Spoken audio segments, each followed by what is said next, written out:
our YouTube live. This is your chance to ask a question, any question you like, and we'll be together for an hour. And let me just begin by thanking someone, because this person always does a super chat. Usually I think they're in a different time zone, but they always do a super chat and thanks us for the stuff that we do, which I appreciate. So this is Good G. Thank you, Good G. And they always watch the YouTube live events. They're always very generous with their super thanks. So thank you very much. And so, yeah, what they actually said was that I should do a longer market summary at the beginning of these live streams. So let me do that. Let me just see how, look at where we are today. So I think it's fair to say that markets are back in full-on euphoria in the United States. So let's have a quick look at valuations just to see what I mean by that. Let me share my screen so you can see this as well. But overall, if you look at equity markets in the US, the S&P, the NASDAQ, it's as if the April pullback never happened. We've just gone back to the trend that we were on before the tariffs were announced. So markets are pricing in everything being absolutely fine. If anything, the NASDAQ seems to be accelerating upwards. So let's have a quick look at valuation just to see whether what the effect has been on valuation. Because of course, if the stock market prices are increasing more rapidly than profits, then the valuations get out of kilter, which is exactly what we're seeing right now. So let's have a look at valuation. So let's look at forward PE first of all. So this is our suite of trackers. So this is where we are. I think it's as of yesterday's close, 6467 for the S&P 500. And that puts us above the 5-year average multiple, which was 5709. It puts us above the 10-year average multiple. And this is a multiple of forecast earnings, of course, which is $287 for the S&P in the 12 months ahead, based on FactSet's estimates. So if we were to fall to the 10-year average multiple, in other words, if all the euphoria fizzled out of the equity market today, the S&P, where would that put the index? Well, it would put us at about 18% below where we were yesterday. So that's what I mean by euphoria. A lot of euphoria priced in. And if we look at other measures, it looks even more extreme. So the CAPE multiple is at, just under 40. The excess CAPE yield, which adjusts for interest rates, real interest rates. Remember, expensive is down on this graph. So that's at the 78th percentile of expensiveness. So really, it's very difficult to make the case that the US looks reasonably valued now. And if we look at the price to earnings multiples by country, you can see that as of last month at least, the US is looking very expensive, Taiwan's looking very expensive, India also, Australia now starting to look very expensive, Germany. The UK, however, is on the 60th percentile, so not so expensive by this CAPE multiple measure. So it's certainly not true that all countries are expensive, but the US definitely is. I think, in the fixed income market, we are starting to factor in a Fed cut now, and of course that's going to be positive for equity markets as well, so that'll be another tailwind. So let's look at the FOMC Fed Watch probabilities. Now, markets were already pricing in a cut at the next meeting, and obviously it's 33 days to go before we get there, but let's have a quick look at the probabilities.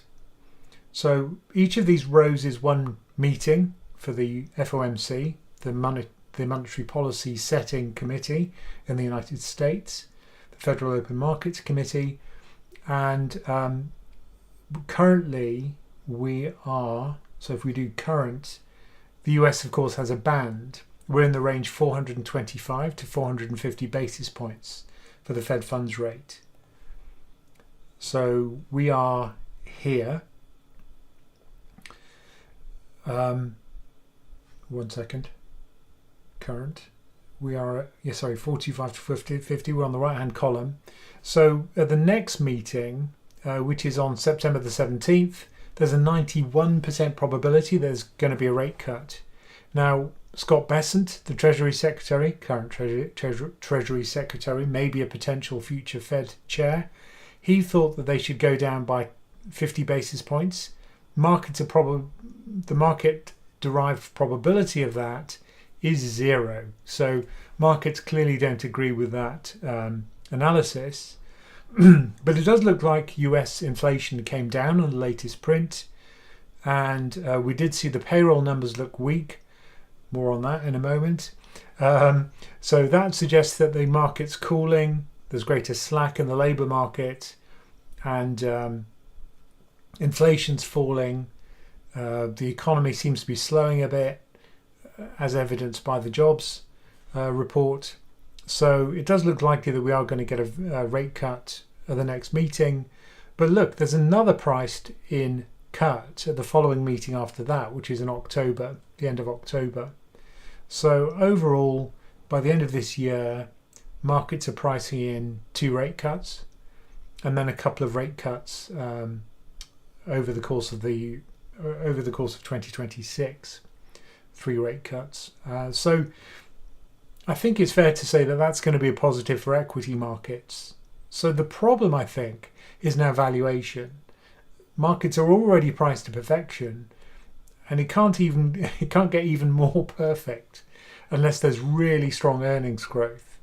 And of course, now we're starting to see the effect of the tariffs in the data.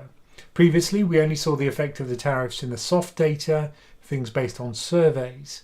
Now we're starting to see it in the jobs report.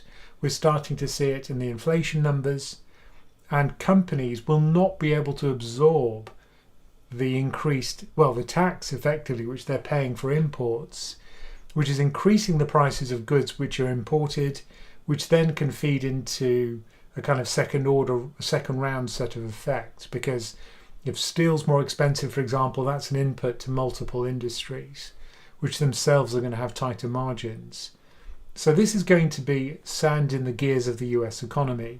The only question, I think, is how quickly that's going to happen and how large the effect will be. But certainly the consensus is that it's now starting to appear, and that's probably pointing towards some of these Fed rate cuts, which the markets are pricing in. So let's go back to the BLS story. I mean, it always shocks me that when politicians see bad news, they can react in various ways. They can take the blame. They can say, "Yep, the buck stops with me, and there's a problem," or they can blame someone else. So, in the case of Trump, of course, it's not his problem. If anything's a problem, it's someone else's fault. And in this case, it's either the Fed chairman or the data from the Bureau of Labor Statistics is politically motivated. Now, anyone who knows people who work at the Bureau of Labor Statistics, particularly the previous head of the Bureau of Labor Statistics, will tell you that it's exceedingly unlikely that they would have fiddled the numbers.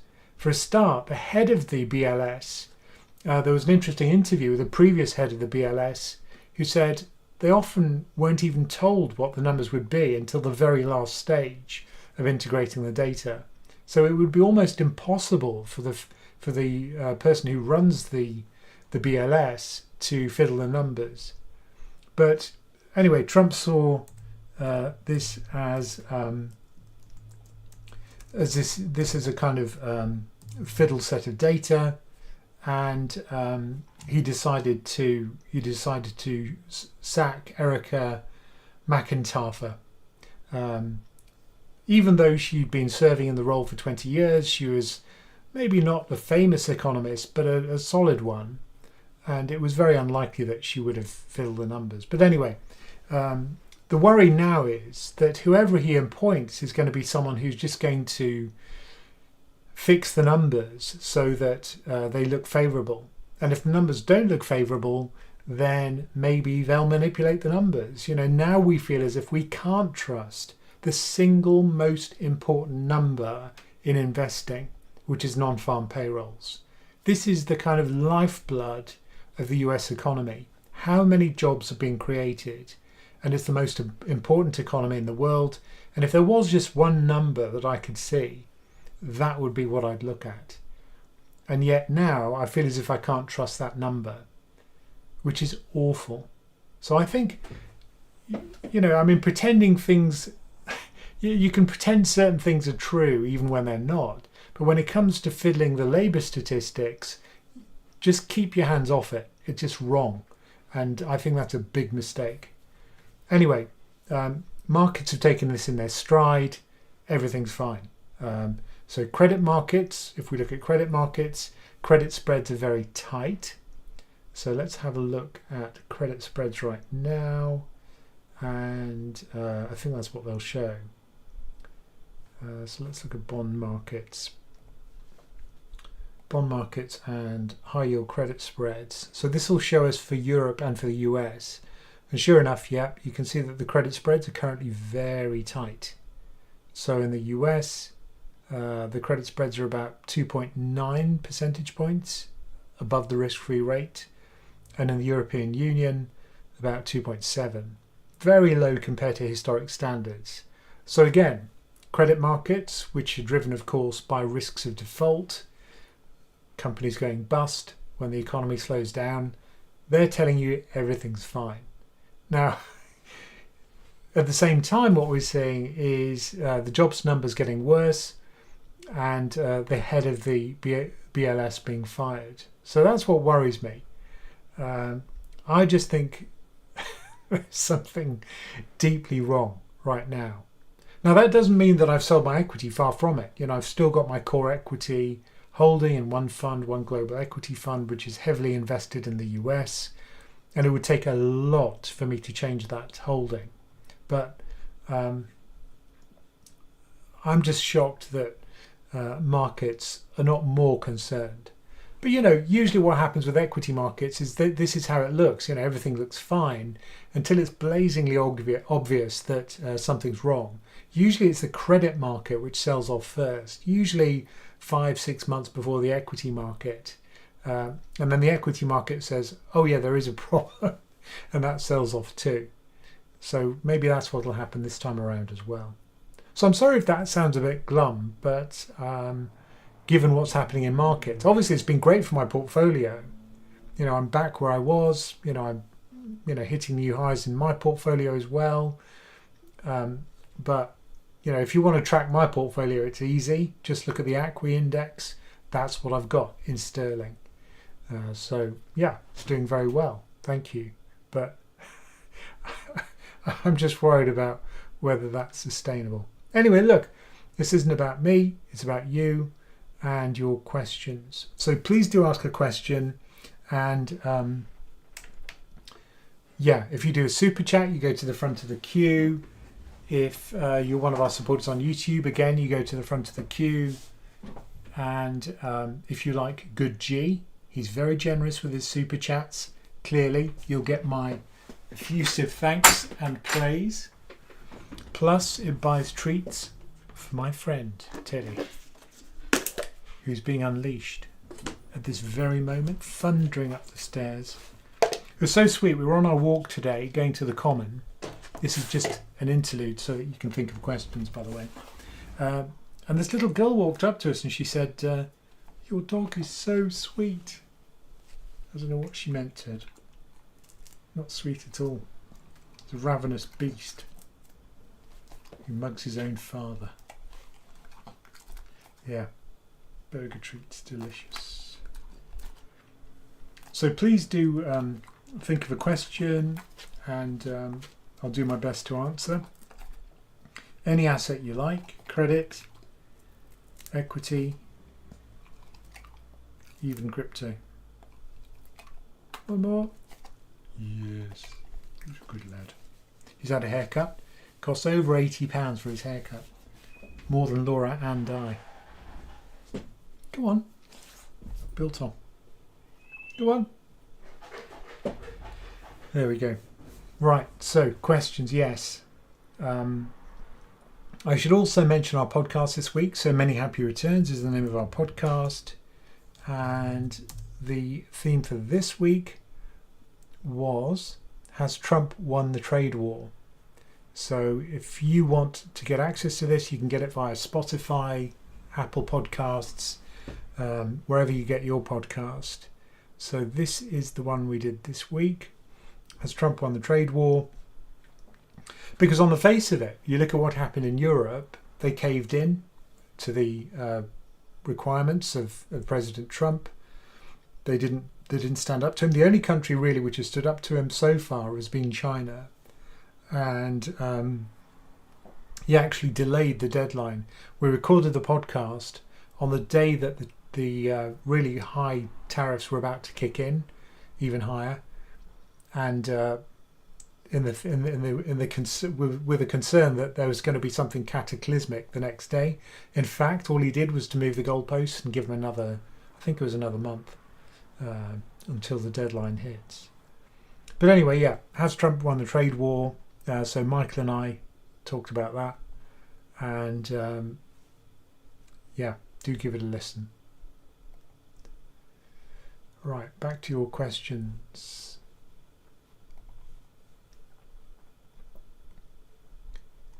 So you'll notice that Laura now appears as herself, which I think is a good thing. But she's always been the policeman. Previously you thought it was PensionCraft, now it's Laura.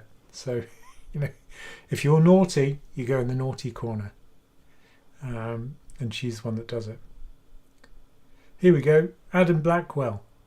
It's the sickest, most disgusting bubble since the 2000 bubble. Love that. Sick and disgusting. Great. If there's a big correction to historical price to earnings levels, is gold a good place to be? I think so. I think the problem at the moment is gold is so expensive.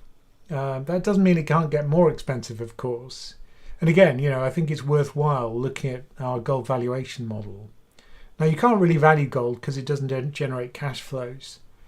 But you can take a pretty good stab at it based on real interest rates. High real interest rates are bad for gold. A strong dollar is bad for gold because strong dollar means weak gold. It's priced in dollars. And then finally, it looks at inflation, so the level of inflation. So at the moment, it's telling us that gold's overvalued by about 12.6%. Not hugely, it has to be said, but a bit. It has deviated more in the past, below and above. But anyway, at the moment, about 13% overvalued. I wonder what's happened to silver, because that often surges at the same time. No. So silver's overvalued by about 8% using the same inputs but different coefficients in the regression model. So that's kind of interesting. But yeah, I think that's the problem really at the moment. One of the problems with using gold as a hedge. I mean, I bought some gold recently because I'm just experimenting with return stacking.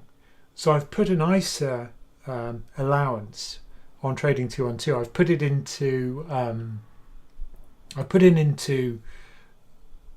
1.5 times levered 60-40.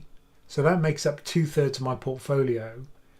So because it's 1.5 times levered, I don't have to use the full amount. So I've got extra cash to play with, and I can layer returns on top of the 60-40 portfolio. And the remaining third of my portfolio is in commodities, broad commodities, primarily energy. That's got a heavy energy weighting, and then gold. So I've got a fair old slug of gold in my portfolio right now, which is unusual for me. But that's because it works very well in combination with that historically. That's certainly what the back tests show. And I've made a video about return stacking. If you want to see more about the video, just Google PensionCraft return stacking. But it's kind of a fun experiment, and I do have gold as part of that. And I knew when I bought it, I'm buying gold at very high levels. But would gold work? I think it would. The other thing that would work, of course, is cash. Cash doesn't crash. Money market funds, short duration, domestic government bonds, whichever jurisdiction you're in. You know, if you're in the US, it would be treasuries. If you're in the UK, it would be gilts. But short duration, not crazily long duration, because you don't want something which is going to flop about as yield curves move. But those are the kind of hedges which you could probably consider if we get a big correction. That's what I'd certainly consider. Here we go. Actually, I wanted to get your opinion because we're kind of live now. I'm going to switch between two cameras. I just bought a new one, Insta360, like a desktop one. It's really cute. And I've got my EOS camera, which is a Canon one, which is really expensive. So let's switch. So this is the EOS camera, which is the Canon one. So have a quick look at that. The colours look different, don't they?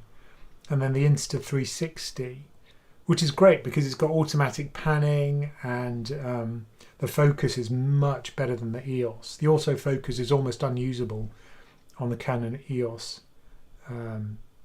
camera. But I just wondered what you thought about those two qualities of image. And my webcam, of course, which is atrocious. That's my really old Logitech webcam. So that's the Insta360. How does that look? And this is the EOS camera. Yeah. Anyway, interesting. If you could tell us, that would be cool. Right, next question is US PPI came in very hot today, 0.9% increase compared to 0.2 expected. Could that affect the odds of a rate cut? Yeah, I mean, certainly the Federal Reserve does look at PPI. And if you're not familiar with it, PPI measures factory gate price increases. So let's imagine that companies have been weathering this increase in imports, the cost of imports, which is effectively, the tariffs have been a tax on importing companies. To a certain extent, they can absorb those increased prices, but they stockpiled inventory before the tariffs came in. They've worked through that inventory now. Now they're having to cut their profits so that prices don't rise too much for their consumers. But many companies apparently are saying that they're going to have to raise prices for consumers because they can't weather this forever. You can't run on tighter margins forever. So it is starting to feed through to the inflation numbers. And PPI would be the place where you'd see that, right? If the companies are raising their prices, it's at the factory gate that you'd see the prices increase. And then you'll probably see it in the CPI numbers. So that's what is potentially worrying. Yeah. So yeah, that's not good news, right? For a forward-looking inflation measure. So, the Fed's priced in, markets are priced in a Fed cut. But if we do start to see faster than expected inflation growth, they're data dependent. They won't cut in the face of tariffs which remain in place. Now, if it is just a temporary blip in inflation and there isn't a kind of sticky effect where people anchor on higher rates, if people still think that inflation is going to come down, then behavior won't change, it won't become sticky. If the Fed thinks it is sticky, then yeah, they're not going to cut. Trump will get angry. Maybe he'll talk about firing the Federal Reserve again, Federal Reserve Chair Jerome Powell again, and markets will sell off again. Maybe that'll be the trigger again, like it was before. But it's as if Trump is trying to condition the markets to accept some of the crazy ideas, like firing the Fed chair is okay.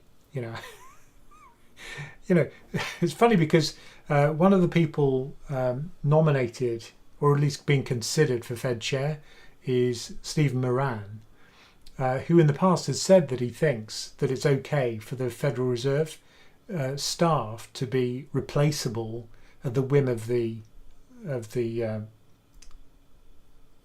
president. So it's bizarre. Now that's erosion of central bank independence, if ever I heard it. So let's hope he doesn't get the job. But you can bet that whoever does get it will be very willing to take Trump's analysis of the economy on board and be more dovish, even if that's not appropriate given the data. So that'll be an interesting dynamic if it happens. Next question is from, so that was PH who asked the question about PPI inflation. Was it? No, it was Seb Fox. And PH then followed up. Does the producer price inflation lessen the chance of a cut? Yes, it does. I think the focus obviously is PCE inflation, personal consumption expenditures inflation. That's the core measure that the Fed looks at. And they don't look at the headline number, they look at the core primarily, because that's more predictive of future inflation. So that's the one they focus on. But PPI inflation will figure into their thinking, certainly. But it's when they see the actual PCE inflation start to pick up, the core inflation pick up. That's when they'll really start to change policy, I think. That's a much more important variable. Is China a more investable market in this current climate? This is from Robin Hall. A great question. I mean, there was an article this week about flows into emerging markets over the course of the last few months. So this is a popular trade now, because if you look at emerging market valuations, it's looking much cheaper than the US. If you look at a country like China, well, let's look at the valuation actually, because this is in the Yardeni website. Yardeni charts. And we'll look at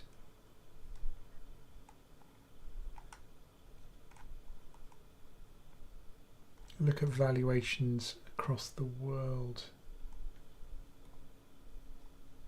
So we've got the S&P 500, got the MSCI. Let me just pull up the valuations for you. But certainly when I looked recently, it is looking very cheap still. Daily graphs. Here we go. And we'll get MSCI forward P. There we go.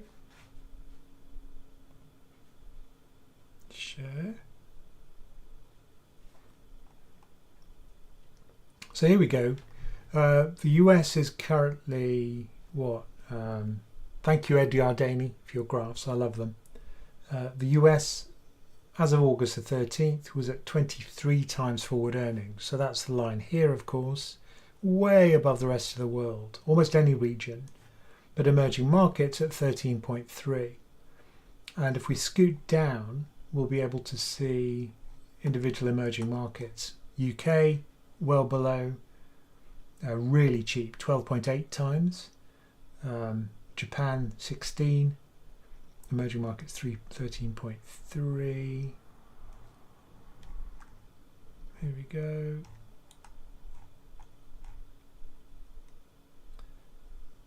So Asia 14.3, LATAM 9.5, even more extreme.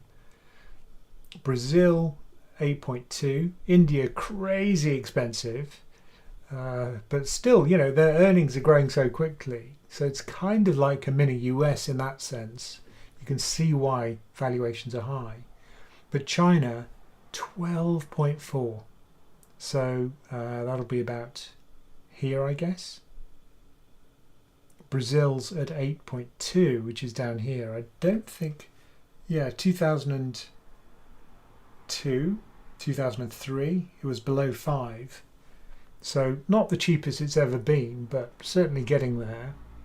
But China, getting more expensive, but still relatively cheap. So on the basis of valuation alone, yeah, that looks pretty attractive. And remember, this is priced to forward earnings. So it's forecast earnings, which takes optimism into account. And even by that measure, it's looking cheap. So, or particularly by that measure, it's looking cheap. So, yeah, definitely in terms of valuation, it's looking good. The other question, I guess, is what's going to come out of the trade war. China's played hardball. They've stood up to Trump. They've paid the price in terms of tariffs so far. But remember, they hold some pretty strong hands. With rare earth metals, they've pretty much cornered the market globally. Australia's trying to get into it, but it takes a long time to ramp up production. But China essentially holds that trump card. So that's the kind of strong card that they've got at the moment. Other than that, if I had to say, would even if all trade with the US was cut off, China now exports a lot of stuff to its local environment, so countries which are nearby. And if you actually look at the US exports, it's a decreasingly important market for China, particularly after this episode. So what's also interesting is that other countries see China as more reliable as a trade partner than the United States, because they're not going to rip up a trade agreement overnight on a whim, which is what the US has been doing. So that's why I think, China, in terms of soft power, is actually looking in a pretty good place. And as the US pulls back from spending and engaging abroad, cutting aid in Africa and elsewhere in the world, China's stepping in to fill that soft power void. So I think in terms of the US's reputation, it's not great. And China is becoming more attractive. But China's China, right? They still have these clampdowns on things like their own industries. It's still an emerging market country, which may be unstable. If growth there does start to falter, you're always at the back of your mind thinking, will there be a coup? Will they try and overthrow the government? How stable is it? But, all these things are always relative. Will they invade Taiwan? If they do, then again, they could become a pariah. But we've seen policy in, foreign policy from the United States do unthinkable things. So maybe China's thinking, we could do unthinkable things too. What was previously unthinkable, at least. But, would I invest heavily in China? Probably not. But I have got an ACWI index tracker now, whereas previously when I was on Vanguard, I just had developed markets. So 10% of my portfolio is in EM. I probably wouldn't do a lot more than that. But, yeah, valuation looks good. Soft power looks good. Trade war looks bad. But that's probably keeping valuations down. And ultimately, this is going to resolve itself, right? There's going to be another president. Of course, it could get worse if there is an invasion of Taiwan, valuations. But if that doesn't happen and Trump leaves office, a more China-friendly president comes into power, then, that could definitely cause a melt-up in Chinese stocks. So as long as you're willing to play the long game, understand the risks of emerging markets, then why not? I think some exposure is kind of warranted, but I certainly wouldn't go all in on China. Right, we've got some super chats. Thank you very much. The first one is Anthony Bevington. Thank you, Anthony. He says, how often do you tinker with your fund portfolio? All the time. All the time. So if you like, this is kind of like my bad behavior portfolio. I don't do crazy stuff, right? I mean, it is a bit crazy. But if I want to try something out, like, I saw there was some guy who, I think he's called Stan, Income Stan or Stan High Yield Stan or something like that. Anyway, he's got pies which he publishes on Trading 212.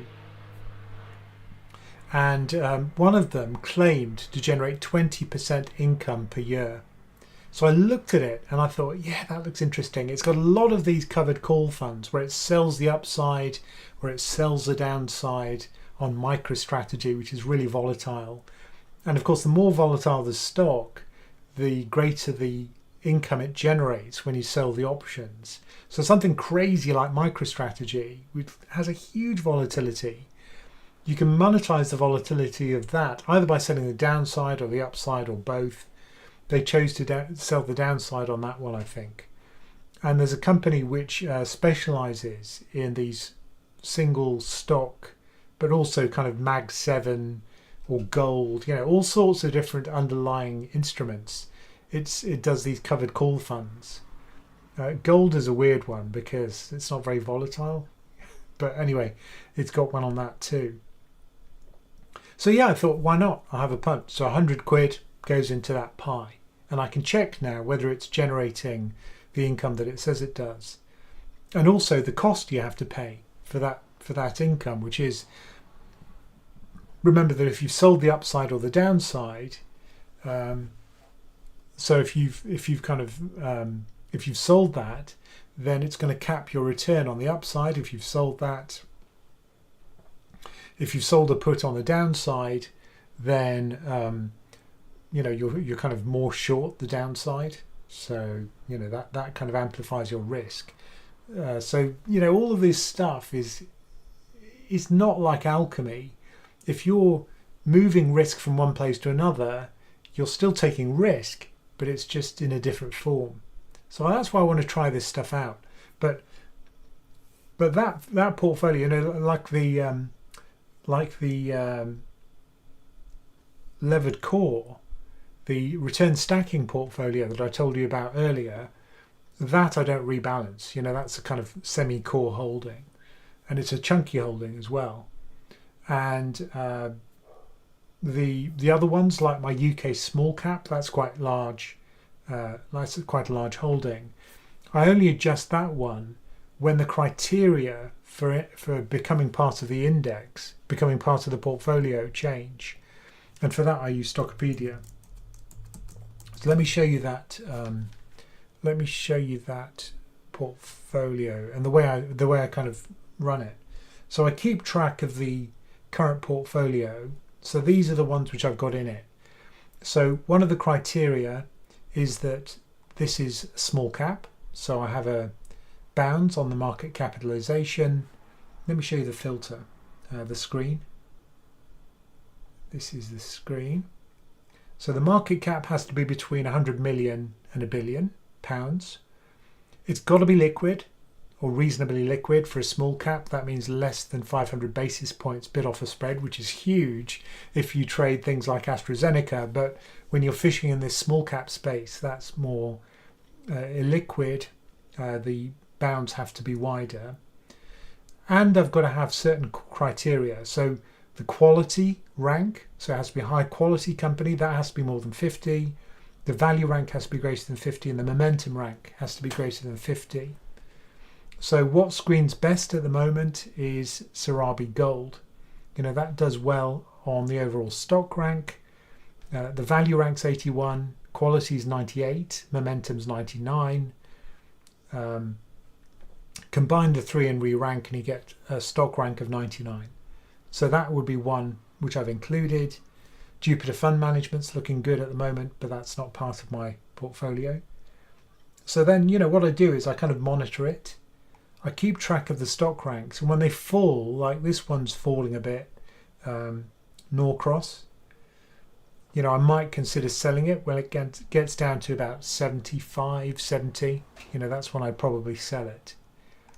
But that's the way I manage that one. So I only jiggle around with it when it's warranted by the fundamentals. So it depends on the portfolio how often I rebalance. But when I was running a long short strategy on Tesla and Nvidia, these were 3 times levered funds. So I had to really keep my eye on the ball to know, when I was going to rebalance. So that one was kind of different. So it depends on the portfolio, depends on the strategy, how often I rebalance. The core one, hardly ever. The return stacking one. The UK small caps, again, hardly touch it. I've got a copper miners portfolio again, seldom change it. Those are the ones which are the largest ones. And I had a European defence portfolio as well, which is fundamentally weighted, which I've now sold. I just kind of sold out of that. So, I do change things, but that's why it's my bad behavior portfolio, right? So I can do that if I want. Next question is from ENP. Why do bond funds sell bonds a year before maturity instead of keeping them until they mature? Are there any that do keep them until then? Well, I think it depends on the fund, right? So let's say that you've got a 1 year to 5 year gilt fund, right? So you can only buy bonds which have a maturity of between 1 year and 5 years. When they reach that 1 year boundary, they have to sell because that's what it says on the label of the fund. If it is a 0 to 5 year fund, well, they'll hold it to maturity. I don't think they'd sell before maturity, actually. One of the reasons for that, I think, is that if you don't sell, if it just matures, you don't have to pay a trading cost. So that's one reason why you just hold to maturity. And of course, you're going to earn the yield at the shorter end of the curve. So, if it's an actively managed fund, the reason why they might do that, switch from short to longer duration, would be for a yield pickup. So that might be one reason why they'd sell before maturity. If it is a really steeply sloping yield curve, you get the roll down return as you move down the yield curve. So I'm not sure that when you get to the bottom of the curve, unless the curvature kind of flattened out, when the roll down return doesn't get so good, maybe at that point you kind of choose to switch. But yeah, it really depends on the nature of the fund. But if it is a 0 to 5 year or a short-term maturity gilt fund, then I don't think they'd sell at 1 year. I don't know where you got that information from, ENP. But as far as I know, they hold to maturity if the fund's description says they can. Certainly for money market funds, I think that's what they do. They wait till maturity and then they buy a new instrument when the capital comes into the kitty. Anything else to say on that? Yield curve, roll down, optimization. That's probably it. Next question is from Matthew, who's big super chat. Thank you very much. He says, I've heard mention that Rachel Reeves could fill her funding shortfall in her October budget by changing the dividend tax bands to match income tax. Ooh. Well, I mean, I'm not convinced that would work. If you've read that and it's backed up by facts, then it must be true. But I'd be surprised. I know that lots of self-employed people, such as ourselves, we pay ourselves via dividends because it's tax efficient to do that. And of course, we pay ourselves up to the basic rate of tax. So recently I did an explainer for our community because lots of our community are small business owners or not so small business owners. So it was about how to run a business tax efficiently. And one of the things is that you pay yourself via dividends, you pay a salary up to the 12,570 limit, just a bit below, and that way you don't incur income tax. And you do get a small dividend allowance, of course. Now, if you want to pay yourselves a huge sum of money, then clearly you're going to have to pay more tax. But this is a kind of tax efficient way of doing it. And of course, Laura and I, we put money into our SIPs directly from the company, which is also tax efficient because the company doesn't have to make NI contributions on that, what is effectively a payment. And of course, it reduces the income of the company when it's been paid out into your SIP. So that's also very tax efficient. So if you do own your own company, it is one of the tax efficiencies. So if lots of small companies in the UK are doing that, then maybe that's why it would generate a lot of revenue. Not great news for small business owners, it has to be said. And let's face it, that's where a lot of the growth is coming from in the UK. So punishing that growth engine is probably a bad idea. I'm not just saying that because it'll affect us. I kind of am saying that because it'll affect us. but that's bad news if it's true. So maybe she sees that as a tax loophole, and that's why she's thinking about doing it. So, that's going to be bad news for us in October if it's true. Personally, I think it would be better to do something like, one of the other taxes, like a consumption tax, VAT, increase it a bit, because these taxes generate so much of the revenue. It's VAT, income tax, those are the two biggies. And if you increase those, then you don't have to increase it by much to generate a lot of revenue. But if she's going to go for that, that's going to be bad news, I think.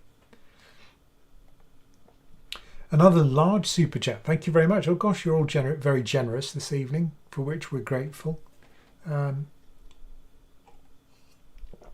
John at 109, thank you for your super chat, says, with long dated, low coupon gilts, e.g. TG35 10-year, with a 0.625% coupon, that's low, how would you expect the capital gain in the gilt price to be spread over the remaining term? That's a good question. Look, let's have a look at it, because why not? TG35. So let's get the gilts up on ShareScope. And I'll sort these by maturity date, and then I'll show you what they look like. Cool. Okay, here we go. Right, so the panel on the left here is the list of gilts sorted by maturity date, so T25 at the top, TR73 at the bottom. So this one's got about 50 years to maturity. This one's about to mature.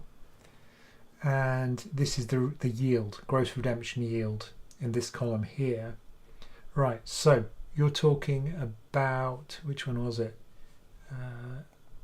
Yours was TG35. So let's have a look at that.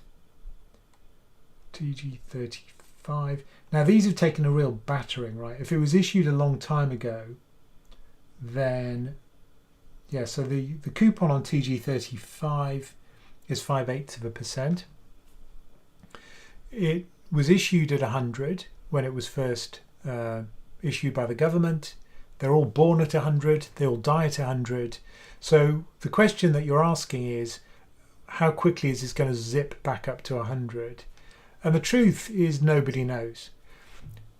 If you wanted a forecast though, I forecast, I'm being facetious here, that on the 31st of July 2035 it'll be back at 100. But look, the reason why I'm being facetious is I've got no idea, and I can take a stab at where yields are headed. I can tell you what the drivers will be. Will inflation be higher than expected at the moment? Will growth be higher than expected at the moment? In which case this price will not rise. It'll stay depressed because that's what drives yields at the long end. So higher yield will be driven by higher growth expectations, higher inflation expectations, and when yield goes up, price goes down. And for the long duration gilts like this one, TG35, which is kind of not hugely long duration, it's only a 10-year, but it would be affected by those growth expectations and inflation expectations. That'll keep it pegged at a low level.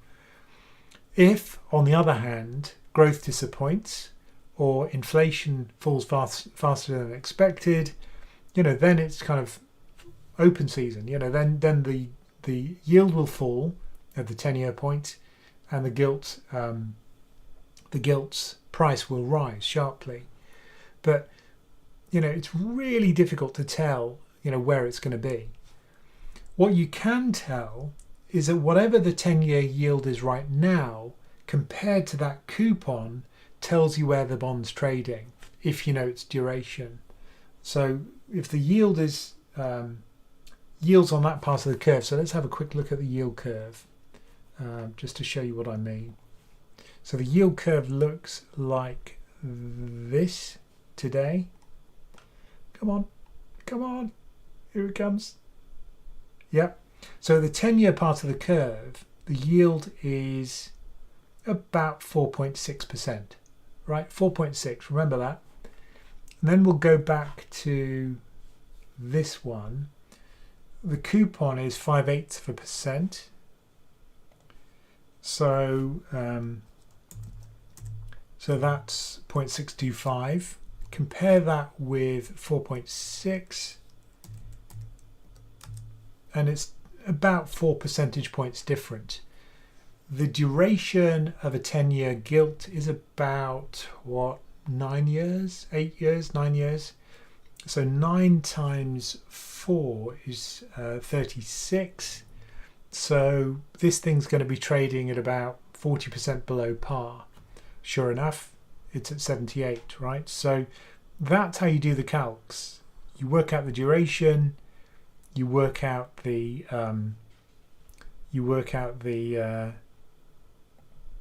where am I? I've lost myself. Here we go. You work out the duration, you work out the coupon on the bond, the current yield at that maturity. Look at the difference between the yield and the coupon, multiply it by the duration minus the duration, and that'll tell you how low below par the bond's trading. So in order for it to rise significantly, the yields are going to have to fall. Are they going to fall to less than 1%? No, that's very unlikely given where we are now. The yield curves have just normalized. This thing was just issued at a time when rates were very low, and it's completely out of sync with that frozen in rate, that frozen in coupon, with where yield curves are today. And that's not going to change. In order for yields to go back down to zero, there'd have to be a catastrophic outcome for the UK economy. And at the moment, we're not seeing that. All we're seeing is weak growth and inflation kind of coming down to target with a little blip until Q2. So just boring, really, rather than catastrophic. So I don't think that's going to come back up to 100 for some time to come. It's going to have to wait until, say, a year before maturity. So we'll be looking at 2034, 2033 before there's going to be a real upward impetus because of pull to par, as it's called. But, focus on what you know, which is that it will get there eventually. If you hold this to maturity, you're going to be earning about 4.6% every year until 2035, which isn't bad, right? I think that's pretty good. It's considerably more than inflation right now, and likely to stay above inflation. Maybe I'd wait for a sell-off in the gilt market when the next panic happens and then pick up a bit more yield. But yeah, as you can see, impossible to forecast. But interesting question. I love that. Yeah, so that was Jonathan. Thank you for the super chat. So how are we doing? 7 minutes. Let's do some quick fire questions. What do you put the euphoria in the US markets down to? Muscle memory. People are just used to rallies happening very quickly, a huge amount of money being spent in the equity markets because of that faith. And after the huge rally that we've seen over the last decade, people expect it to continue. And they expect the style of investing to continue, which is US mega cap growth stocks. The AI narrative keeps on pushing equities in the US higher. And it's the same companies. Nvidia is now the largest weighting in a global index fund or in an S&P 500 fund with a market cap of over 4 trillion. So, all of these things are pushing US equity higher. And it's going to take some kind of cold water. There'll have to be some kind of trigger in order to put markets down. And with this president, I think it's likely that we will see a trigger. I don't know what it's going to be, but it's probably going to happen eventually. But if equity valuations are high, remember, it's not a good timing signal. Markets can stay expensive for a long period of time. So whatever you do, don't de-risk just because you think, these market valuations are crazy. Have an equity allocation that fits your risk appetite long term and stick with it. Because timing these things is very difficult, and valuation's not a good timing indicator. So don't do that.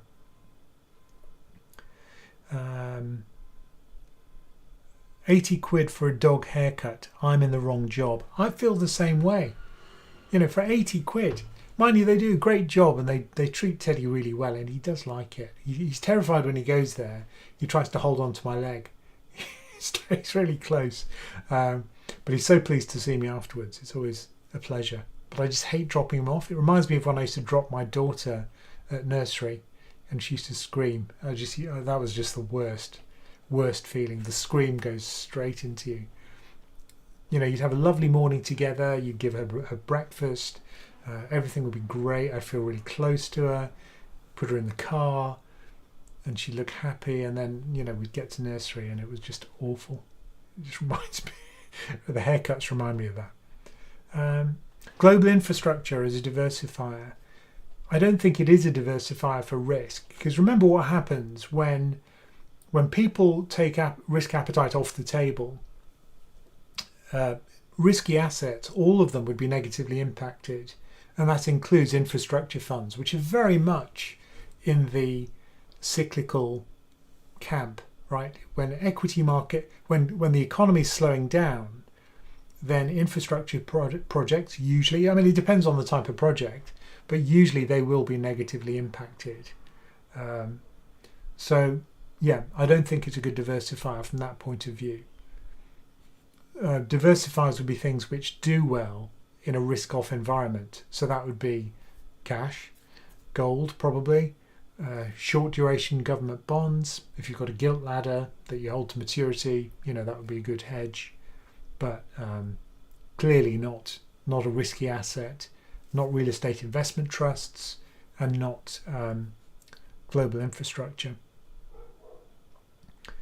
How are we doing? We've got one more question, let's say. So I'll choose very carefully. Since September is a dull month. It is a dull month, isn't it? It's funny because I was looking at my portfolio yesterday and it hadn't changed at all from the day before. I thought there was a bug on Vanguard, so I checked my Vanguard fund, which is a single fund, VHVG, and sure enough, the day-to-day change was zero, which is quite disappointing. Do you recommend we book profit and start afresh buying in October? Also, what do you think of sovereign credit in Europe and continue sovereign credit in Europe? Will it continue to deteriorate? This is Mukesh Sharma. Well, look, if you sell when markets are rallying, is that a good idea? Probably not.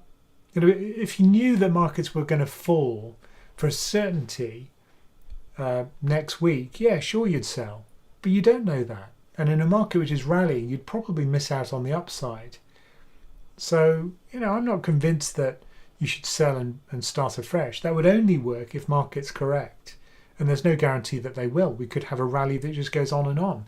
When the rates are cut by the Fed, if they are cut, remember that'll be another catalyst to the upside. And if it turns out that the economic damage from the tariffs isn't as bad as expected, which is pretty much what we're pricing in now, then the rally will continue. So I think, I wouldn't start afresh. I think that's a mistake. I certainly wouldn't do that. And sovereign credit in Europe. Yeah, there was an interesting article today about French bond yields and Italian bond yields and how the two are converging. So the old world, where you had a kind of core high credit quality set of countries, Germany, UK it used to be, and France. And then you had the periphery, so you had Portugal, Italy, Greece, Spain. They had wide spreads relative to bunds. Well, that's not happening anymore, and it's looking like France is the kind of fiscally irresponsible country, and Greek spreads have really tightened at a huge cost to the economy and with huge suffering in Greece, but they have. They paid the price and they're there. So yeah, is it going to kick off into a new sovereign crisis in Europe? Maybe. I think if we do move towards populism in Europe, then things like default are on the table. If a government says, nobody understands this stuff anyway, I'll just default. Why not? So if they do that, everything will be fine until the bond market completely crushes them and the cost of debt just goes through the roof. I think it'll just take one crazy country to do it. But if they do, even if it's the US, then they'll make a generational mistake, and other countries will see their mistake and not copy it. But I think it'll take someone to do the stupid thing in order for other countries to see that, yeah, it's stupid and we shouldn't do that, right? We shouldn't default on our bond market. But who knows? Maybe populism doesn't come with that kind of irresponsibility, but I'm just worried that it does. Anyway, look, thank you for joining us. Remember, you get all sorts of goodies as part of our membership. You get all of those trackers, which you just saw me using for bond yields. We've also got a thing which we've just released, our gulp calculator. Have a look at that. This is the gains ultimately lost to professionals, and you can see the effective fees on your returns with that. So we're adding stuff all the time, and we also give you a discount on My Finance Future, which is an incredibly powerful cash flow planning tool. It's almost as good, I'd say it's better in some ways than products like which financial advisors use for cash flow planning. So you get a big discount on that as part of our membership, and of course you get access to our library of explainers. We've got over 100 of those. I just shot another one today on almost every topic you could possibly imagine. We're usually about 10 minutes in length with notes, and those are based on questions the community's asked over the last 5 or 6 years, and we've got a huge bank of those now. And of course we've got a new set of tools which we're developing so you can back test your own portfolio. I'm really excited about that. Still in alpha testing, but that's going to be released soon. So do think about joining our membership. To do that, just go to pensioncraft.com/membership to learn more. I do one-to-one coaching, pensioncraft.com/coaching. If you want one-to-one chats like this, but just you and me, you can do that too. And do have a listen to our podcast, which is completely free, Many Happy Returns, which you can get on wherever you get your podcasts. So thank you for joining us, and good luck with your portfolios.